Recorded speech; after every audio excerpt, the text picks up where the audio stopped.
Welcome to Marvel Vision, a podcast about Marvel, the MCU, and right now a big old news update. I'm Alex.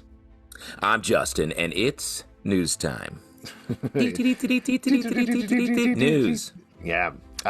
We have a lot of stuff to talk about this episode, and some big topics going down in the world of Marvel. Some big businessy topics as well. I didn't really think we'd be getting into legal issues here on this podcast, but we're definitely going to be talking about it. Once you start pulling on a thread, you never know where you're going to end up. That's why we are journalists.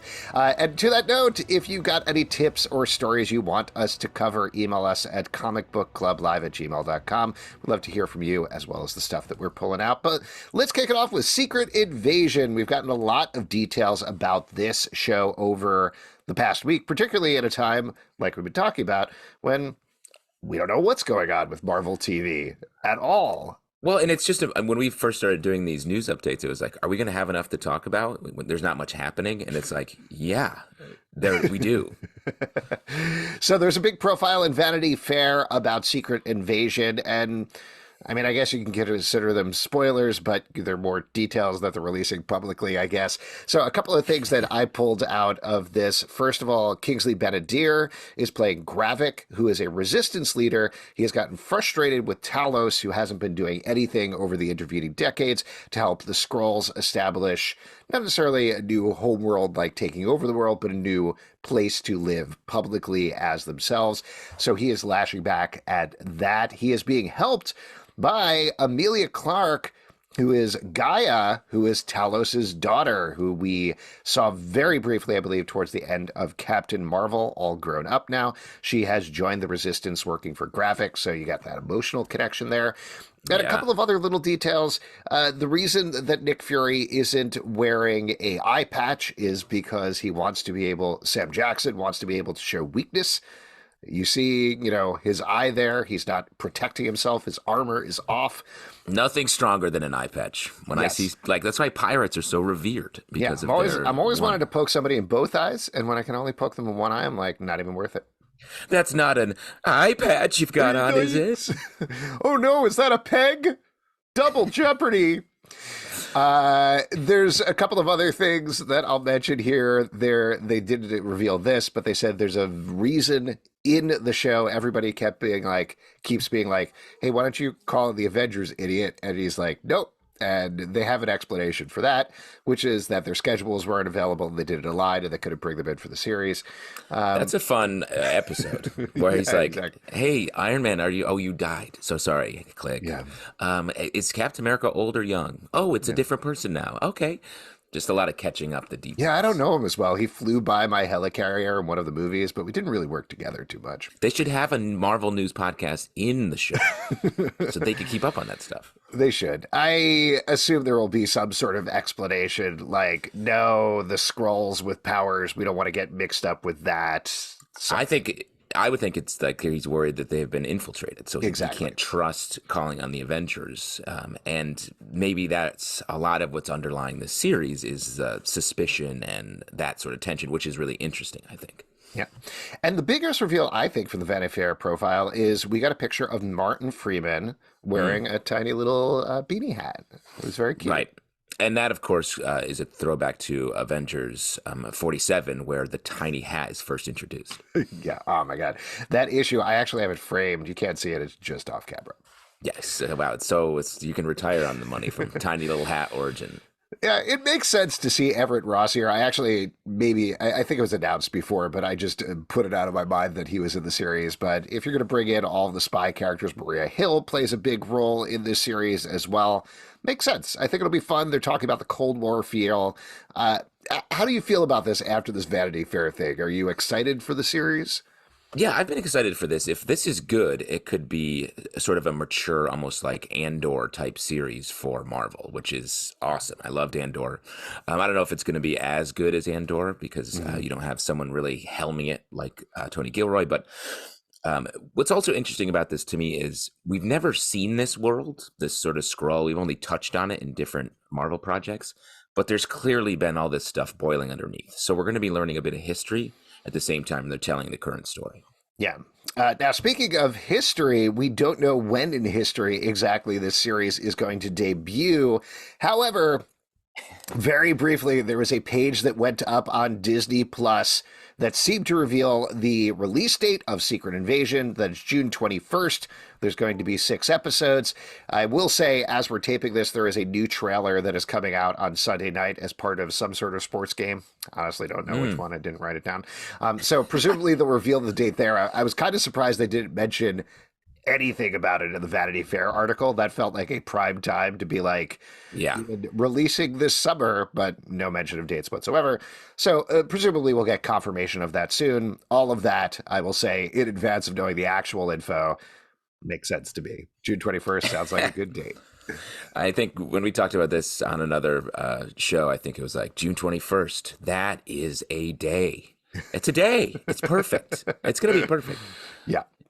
So there you go. That's the Secret Invasion stuff. Let's move on to one of the big, it's not even an outside issue, but bigger issues that aren't specifically talking about the stories of the movie.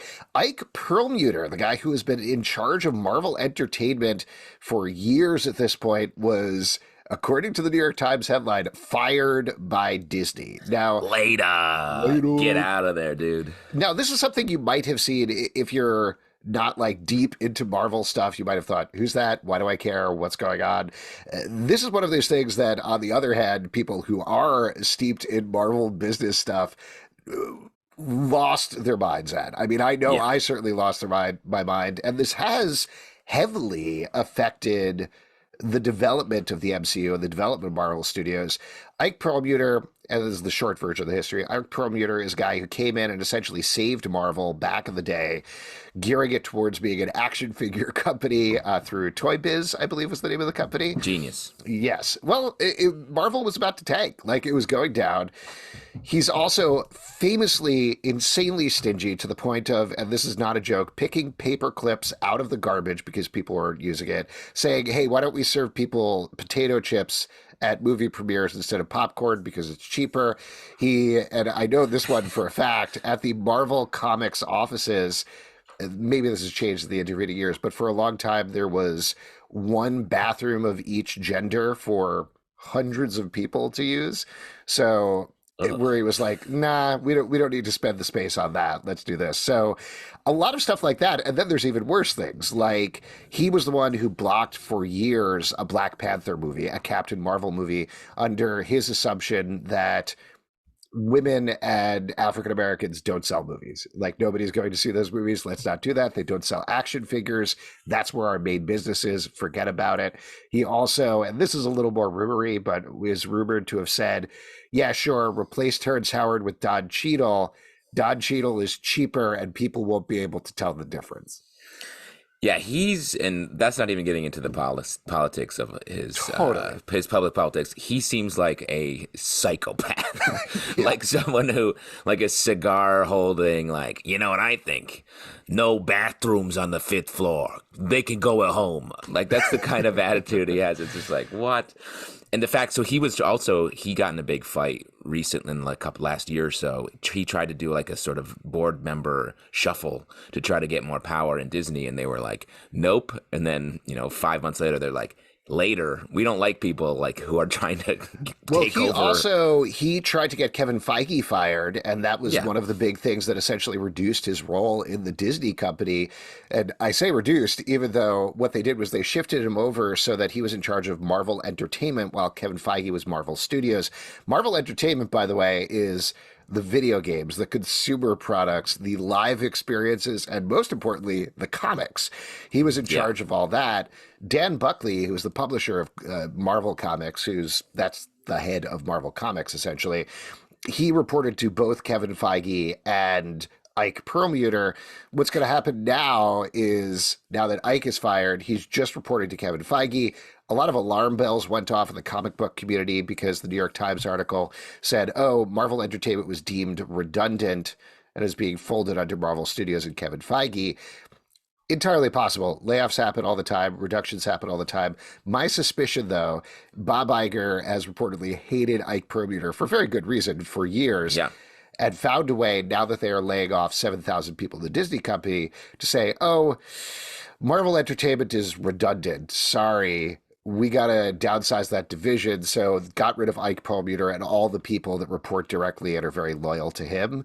So this to me is like a corporate finagling of getting rid of those bad elements and keeping what they deem the good elements. And ultimately, it is repetitive and it doesn't necessarily change anything. So for the short term, at least, it's okay. Your comics are safe. Your video games are safe. Everything's safe.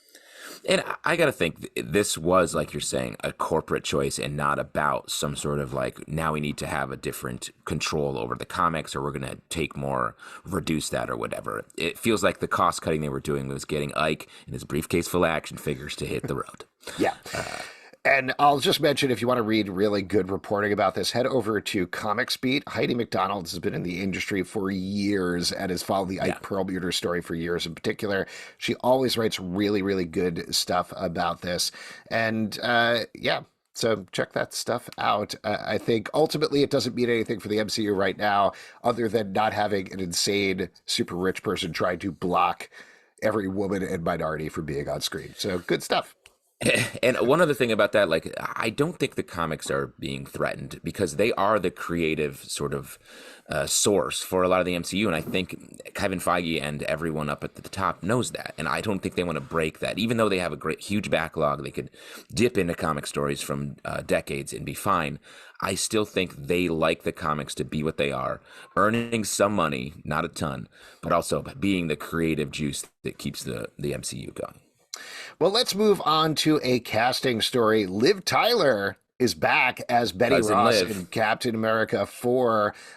This is interesting for a couple of reasons. First of all, she's been off screen and only referred to since the Incredible Hulk movie, which is very quickly getting reintegrated into the MCU at a wild rate.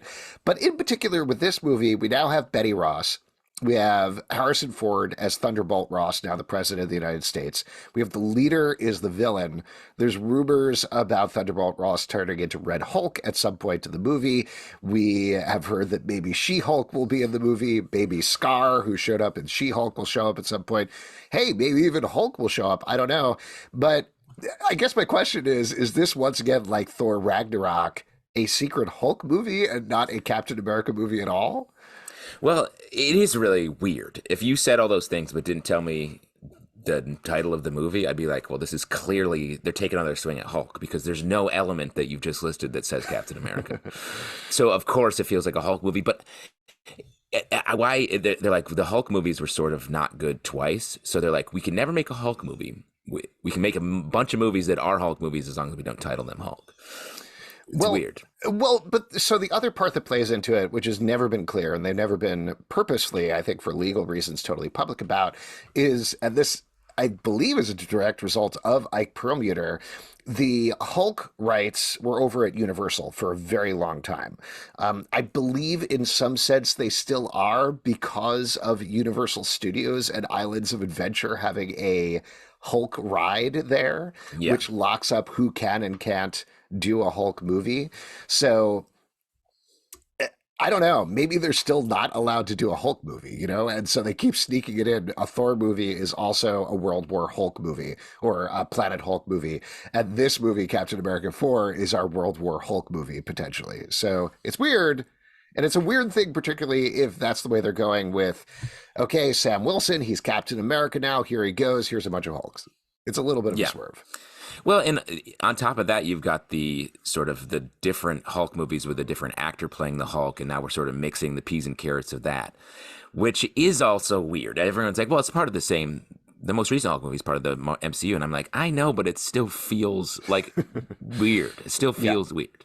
Yeah, well, we talked about it here on the podcast. It's totally different from the MCU. They've had it really figured everything out. It feels like pre-MCU movie, but they're taking some of the good elements from it. I think that's exciting. It's Tim Roth, right, as the leader. He's great. He's a great actor. I'm excited to see him. Liv Tyler, great. Harrison Ford, we like him. So it'll be good. We'll see. It's weird to have the Hulk's famous love interest and not a Hulk there. Right. Why are you doing? What's I don't know. I don't know, man. Let's talk about the Victoria Alonso saga as it has continued quite a bit since the last time we talked about it. Now, Victoria Alonso was the VP of production and VFX, I believe, at Marvel. Yeah. She was also reportedly fired by Marvel, and there's been so much back and forth since the last time we talked about it. Specifically, it came out that she was, as we were hinting out in the last podcast, she was reportedly fired for doing a documentary called Argentina 1985 that went over to Amazon Studios. We and all was saw nominated it for an for Oscar. sure. What? We all saw it, and I think it has some strong connections to Secret Invasion. Yeah, I think so. You caught all the Easter eggs. I don't need to mention them. But, Oh, you don't need to say me about Easter eggs. but this is something that's very important to her as gay Latino in terms of this documentary. This is something she was very passionate about. According to her, she was given permission to do this. Disney just said, fine, but you can't promote it. And then she took her co-producer or executive producer on the carpet for Ant-Man 3 and was talking about Argentina 1985, and they said that was a breach of contract, and that's why they fired her. She insists, and her lawyers insist, that was not a breach of contract. There were other things that were going on there, including it came out that she clashed with Disney about gay censorship in Ant-Man 3 in Kuwait, specifically. Blake, did you miss it? But there's a pride flag as Scott Lang is walking along the street at the beginning and I believe the end of Ant-Man 3, and they wanted to blur it out for Kuwait. I believe ultimately they did, but she was very upset about that. So there's been a lot of conflicting reports. I think my main takeaway here is we're never going to know the full story about this. I think the ultimate story is more complicated than we think. It's not as simple as VFX bad, she God, or alternately like Marvel, Disney targeting her for her background. I think it's probably a lot of different things in a lot of different ways. Yeah, but I also think that it's mostly that the VFX were not going well. Yeah. Because like those issues, I mean, she's been there from the beginning. I feel those are issues where you push, you have a lot of power in this at Marvel. You push a little bit. You're like, I'm going to do a little bit of press for this movie. It doesn't actually conflict with. It's not like she's doing press for a DC movie. Like it's just something, her own side project. I don't think this is going to be a problem. But that coupled with all of the bad vibes coming out of the VFX industry. I mean, Marvel. I've been listening to a lot of information about the VFX side where Marvel, even though they're like the biggest, like they need the most VFX over the last decade, they pay less than most other studios.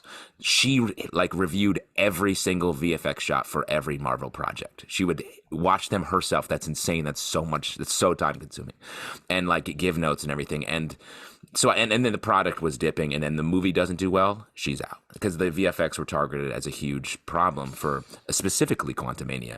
So I think that's the direct line, and they found a couple other like complaints they could throw on here. But they don't want to highlight how the VFX is a problem in their press release of why we're firing this person. I think that makes a lot of sense to me. And like we were talking about last week, she's the fall guy for this. It doesn't actually solve the problem of VFX, but publicly it looks like we got rid of the problem. Mission accomplished. Whoop, whoop. It's not like she's there on her laptop trying to finish Ant-Man. She's like, I don't know, just put it out. It's fine. Moving on to another casting thing, Demetrius Gross has reportedly joined Wonder Man as Eric Williams, a.k.a. Simon Williams' brother, Wonder Man's brother, a.k.a. the Grim Reaper. This is very exciting. He's a great actor. I know nobody watches Fear the Walking Dead, but he had a awesome villain turn on there where he was carrying almost literally like the Grim Reaper's scythe. So I wonder if they saw that and were like, yeah, sure, just have him do it. Sounds good. Yeah, make him the character. Great way to audition. Like, can I have a scythe and walk around in this show? I'm trying to get my next job. I think this is cool. It's also interesting, like, Grim Reaper plays a large role in Tom King's Vision arc that we've been talking about as rumored, and the Vision Quest series that will come out after this, correct? Yeah. So if you're setting up Grim Reaper here, that's another notch getting us closer to that series, the Vision series being about the Tom King Vision series. Yeah, I can see that. Whatever it is and whatever's going to happen with this series, there's a lot of rumors bouncing around who is and is not cast. I've seen maybe Ed Harris has a role in it potentially as well, but it's a good cast. And I think it's a good, fun concept to do like this Hollywood skewering through the lens Love of the MCU. Very excited about that. I love the Wonder Man character. There's been a bunch of good runs back. There hasn't been many lately, but there were used to be some good runs that I loved of Wonder Man in the comics. So like, I'm excited for this show. Maybe Now, comedy driven. Maybe comedy driven. let's go to the opposite end of the spectrum and talk about the big story that I think everybody has been talking about the past week. And I do want to put a trigger warning up top that we're probably Yeah. going to be talking about abuse here. So if you want to tune away for the next 5 minutes or so, please do. But what will happen with Jonathan Majors? I'll say I have been very hesitant to talk about this because I think, just to give anybody the rundown of the situation, Jonathan Majors was arrested about a week ago at this point for reportedly abusing his girlfriend. They got in a fight in the back of a taxi. He grabbed her phone. He may or may not have choked her. We don't know what happened.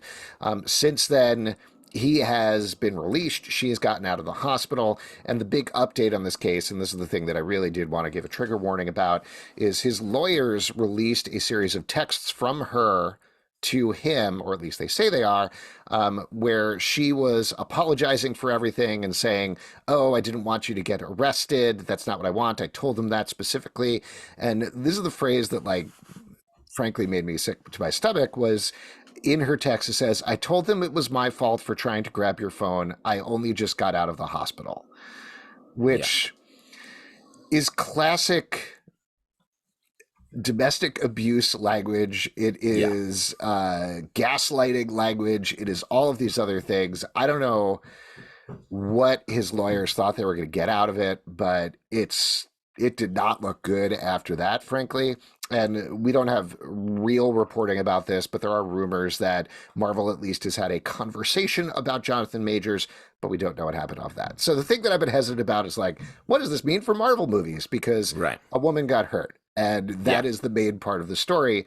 But we do have this Marvel podcast, and certainly that is a question in people's minds. I mean, obviously, more has to be investigated here to find out what's happening. The story is awful, and everything that's been talked about is awful. So it's bad for them as people. It's bad for their lives, and it's bad for their jobs, which Jonathan Majors' job, like you're saying, crosses over with what we're talking about. And I think they got to be very stressed and nervous, and not about his mental and her mental well-being, the money they've invested and the stories they've invested in this character that he plays, because literally everything is king going forward from here.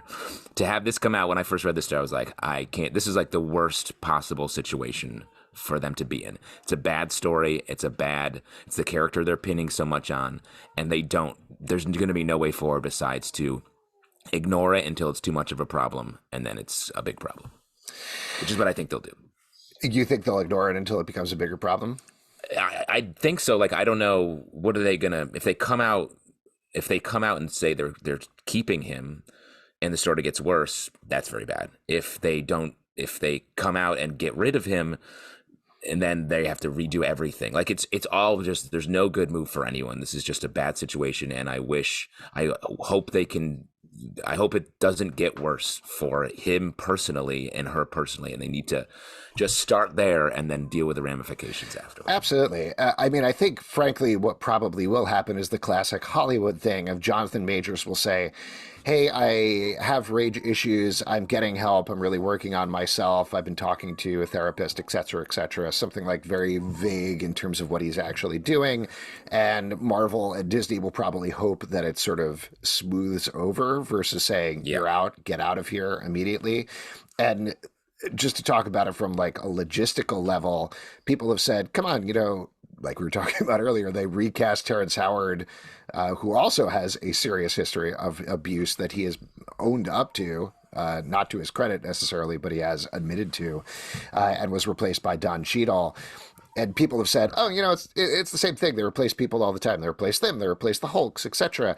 This is not quite the same thing, because there were 1,000 Jonathan Majors at the end of Ant-Man 3. Like, there was one lizard Jonathan Majors, but the rest of them were like straight up him. So just in terms of the bulk of it, I have to imagine it is not as simple as snapping their fingers and being like, great, we got another actor in here. So they're going to work as hard as possible to make it work. And frankly, like you're saying, it may make the situation worse. Yeah. Or maybe they'll lean into this lizard majors they can get. As There we long as go. nothing bad comes out about him. They have to be regretting the decision to not go CGI character like Thanos this time around at this point. Yeah. Being like, oh my God, what do we do? But awful story, terrible story. I guess we'll keep following it. Let's go to another quick hit news items before we start to wrap up here. Matthew McFadyen is joining Deadpool 3 in what is reported to be a major role, but an unknown role. You're a Succession head. What do you think about this one, Justin? I mean, this guy's having a moment. I think he's emerged as the character on Succession that actually you can feel for, especially with the revelations of last season into this season. I love him as an actor. I'm curious where he's going to be in Succession. He's like sort of the side goofy guy who is just trying to maneuver to get power, but he's also a leading man in other movies he plays. So like he could be anything. But the first thing that came to mind when I saw this was it's like the Rob Delaney role from Deadpool 2. Yeah, we'll see what happens. He's a great actor. It'll be fun to see. There's a lot of questions about Deadpool 3. And a lot of rumors out there, but we won't touch those for the moment. Here's one that I thought was very interesting, actually, because I'm a fan of this writer. Fantastic Four movie got a new writer in Josh Friedman. Now, the previous writers were Jeff Kaplan and Ian Springer. By the way, Matt Shackman, who directed on WandaVision, is still on board as director of Fantastic Four. But they were very new comedy guys. Like, they have a bunch of things in the works, but they've never had a movie come out. That's not atypical in Hollywood, by the way. That doesn't mean that they have no experience. They've been writing for years, but they were definitely comedy guys. Josh Friedman, on the other hand, has done a ton of stuff. Most notably, he did a bunch of changes on Avatar 2 recently. He also was one of the developers before leaving of the Snowpiercer TV show. He is one of the co-creators of Foundation on Apple TV Plus. He did War of the Worlds for Steven Spielberg. And most notably, one of my favorite underrated shows, he was the creator of Terminator, the Sarah Connor Chronicles. Yeah. Which was great. So my impression off of this is they had a comedy take on Fantastic Four. They thought, no, wait, this needs to be a little more world-building hard sci-fi. Well, and someone who is like a script fixer and like really has a command of the story. It feels like, because they can take all the comedy stuff and be like, we like all this stuff. Now it's your turn. You do a pass, and then we can put in all the comedy stuff that we like. So it's not abnormal. I wouldn't say this is like, oh no, there's huge problems there. It's not abnormal to bring in a writer to do stuff like this. It can be additive and not necessarily like throwing something away that has come before. I think it also is a signal that Marvel's like, okay, we need to get our stories in line because we can't just keep churning out these projects and have the money roll in because it's stopped working recently. Yeah. And particularly for Fantastic Four, which has had several very maligned takes, I think it's important for them to figure out how to get this one right. I would rather they delay everything and do a good Fantastic Four movie than just, like you say, churn it out.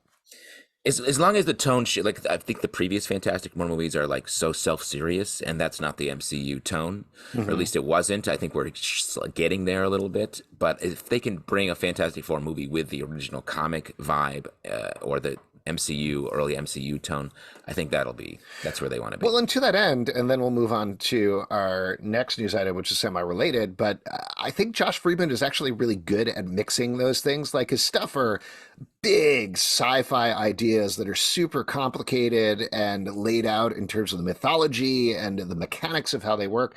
But he also has very funny moments in it. There's, particularly thinking back to Sarah Connor Chronicles, there's stuff that me and my wife quote to each other all the time that are just these funny, ridiculous moments from that show. Snowpiercer, didn't love the first season of that, but also he left after a little while. But yeah, I don't know. I'm excited to have him on board. I think it's going to be an interesting mix. This is another writer change that got a lot of negativity online, but I think, same as you're saying, these things are like a stew that they make, right? So yeah. It's and everybody loves stew. Oh my God, everybody's favorite dish. Everybody's eating stew all the time. They're like, yeah, give me one stew. Especially a big summer blockbuster. I love a big bowl of stew when I'm sitting down. It's way better than popcorn. I want potato chips and stew, just like Ike says. Classic movie fare. Thunderbolts has also gotten a new writer in Leesung Jin. Now, Leesung Jin, and this makes the most sense of all the things that have made sense. So, Eric Pearson, who did Black Widow, wrote the first script. There were some rumors that came out that he was heavily favoring the Black Widow characters, which I think you joked about, or somebody I was talking to joked about, like, oh, you mean the most famous actors in the movie? He was leaning towards that. That's interesting. Weird. Yeah, not heavily emphasizing Ghost. Straight.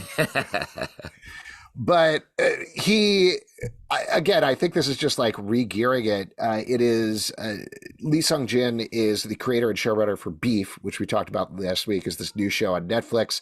Jake Schreier, who is directing Thunderbolts, was the main director for Beef, and Steven Yeun, who is starring in Thunderbolts, stars in Beef. So this is just like whatever Eric moving the beef. Did. Yeah, they're probably going to use the bones of it, and then they're bringing him in to bring this team back together, and these people who trust each other and like working with each other. I do wonder what the tone brings, because opposite the last thing, Leesung Jin is mostly a comedy guy.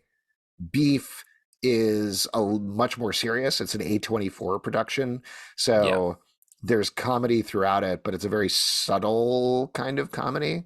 So I don't know. I'm interested to see what's going to happen here. Yeah, I mean, this movie is more of a stew than, like, you're mixing a lot of characters that have been set up in a lot of different places to come together in a movie that like has to be a big story. So this is a little bit of a trickier slalom than the Fantastic Four movie we just talked about. I will say there are a couple of people who've come out since the last time we talked and said, nope, Steven Yeun is definitely playing the Sentry in this movie, which again, weird. Yeah, very weird to see that. Yeah, I don't know about this one. I mean, maybe it'll be true, but I guess we will see what happens there. So this definitely is a big, big rumor, and it may be proven to be true by the time we put up this podcast, but reportedly there is a new trailer for Spider-Man Across the Spider-Verse coming on Monday, and in it, we are going to see all 3 live-action Spider-Mans appear. Specifically, the rumor is that Tobey Maguire and Andrew Garfield will be animated, and Tom Holland is going to be in live action. Obviously, a lot of layers there, but I gotta say, this kind of makes sense to me. Yeah. I think like the first movie was such a like revelation. It was so interesting. So like took a lot of creative risks. You got to do more of that. You got to heighten that, raise the bar. So I feel like going into live action is perfect, a strong choice to make here. And then we're backing into like a live action Miles Morales Spider-Man situation. Well, so that's my big question about where we're going with this. And again, obviously we'll see if they do this in the trailer, but is it a live action Miles Morales? If so, is it played by Shameik Moore, who does the voice? He is 27 years old, so he's definitely a lot older than Miles in the movie. Do they get a different live action Miles? Is it a Roger Rabbit situation where he is animated and Tom Holland is live? I don't know. It could be anything. They could go anywhere, yeah. Yeah, and I'll throw out one other theory, and this is just based on Sony's terrible history with the Spider-Man trailers, is I have a suspicion if they do this, if they throw this in the trailer, Sony repeatedly has put the final shot of Spider-Man movies in the trailer. I can 100% see, because we have Across the Spider-Verse and then Beyond the Spider-Verse, which for a long time I have suspected, is going to lead to live action.